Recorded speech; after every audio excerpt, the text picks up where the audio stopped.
Welcome to my YouTube channel, Math Mashup by Atif Mahmood.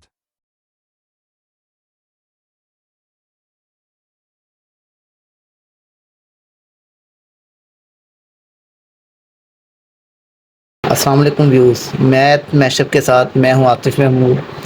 और आज जो हम एक नई लेक्चर सीरीज़ स्टार्ट करने जा रहे हैं वो है 10th क्लास का मैथमेटिक्स अकॉर्डिंग टू द पेक्टा।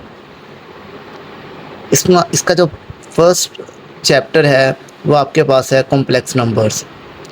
और सबसे पहले उसके इंट्रोडक्शन की ही बात करते हैं। इंट्रोडक्शन में आपके पास आता है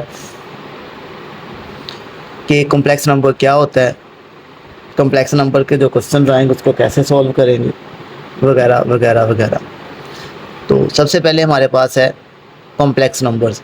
कॉम्प्लेक्स नंबर्स क्या है? The numbers in the form of A plus B iota, मतलब कि A plus B iota, where iota क्या है? अयोटा आपके पास स्क्वायर रूट के अंदर -1 है। इस कॉल्ड कॉम्प्लेक्स नंबर्स। इसको क्या कहते हैं? Complex number. इसका दूसरा नाम होता है इमेजिनरी नंबर्स हैं ये। मतलब कि इसके दो पार्ट्स हैं। फर्स्ट वाला पार्ट आपके पास है, जैसे अगर मैं इसी की बात करूं तो आपके पास है ए प्लस बी अयोटा। इसका जो बी वाला पार्ट है वो एक्चुअली आपके पास मतलब अयोटा के साथ जो है वो इमेजिनरी पार्ट है, और ए आपके पास क्या है? वो रियल पार्ट है। अब इसके बाद आपने क्या करना होता है, इसको ऐसे क्वेश्चन जिसमें अयोटा आएगा उसको सॉल्व करते हुए आपने 2 से 3 चीज़ों को माइंड में रखना होता है, जिसमें सबसे पहली बात यही होती है कि जो अयोटा की पावर है ना वो नेगेटिव नहीं हो। ये तो हमारे पास एक जनरल रूल है कि किसी भी वेरिएबल की जो पावर है वो नेगेटिव नहीं होनी चाहिए। तो दूसरे नंबर पे आपके पास आ जाएगा iota is not in division, मतलब कि ये डिवीजन के नीचे नहीं होगा, ये हमेशा डिवीजन के ऊपर आएगा। अगर डिवीजन के नीचे होगा तो हम इसको क्या करेंगे?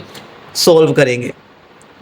देन लास्ट पे अयोटा की power should be lesser equal to 2, मतलब कि अगर अयोटा की पावर 2 या 2 से कम है तो ठीक है, अगर 2 से ज़्यादा है तो हम उसको सॉल्व करेंगे, अयोटा की पावर को कम करेंगे।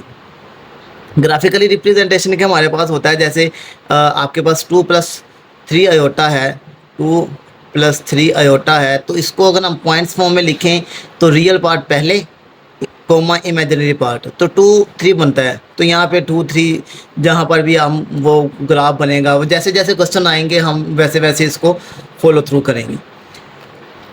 अब यहाँ पर ये जो इसकी ग्राफिकल रिप्रेजेंटेशन है वो सबसे पहले यूज्ड की एक स्विस मैथमेटिशियन ने, जिसका नाम था जीन आर्गंड, जो कि 1760 से लेकर 1820 तक का उसका जो वर्क स्पैन था, और इसी ने इस पूरे प्लेन को नाम दिया जिसको आर्गंड प्लेन कहते हैं। तो दूसरे नंबर पे नेक्स्ट इसके अब हमारे पास आ जाएगा कॉन्जुगेट। क्या होता है? Conjugate change its imaginary parts sign, मतलब कि इसका इमेजिनरी पार्ट जो होता है उसका साइन चेंज कर देगा।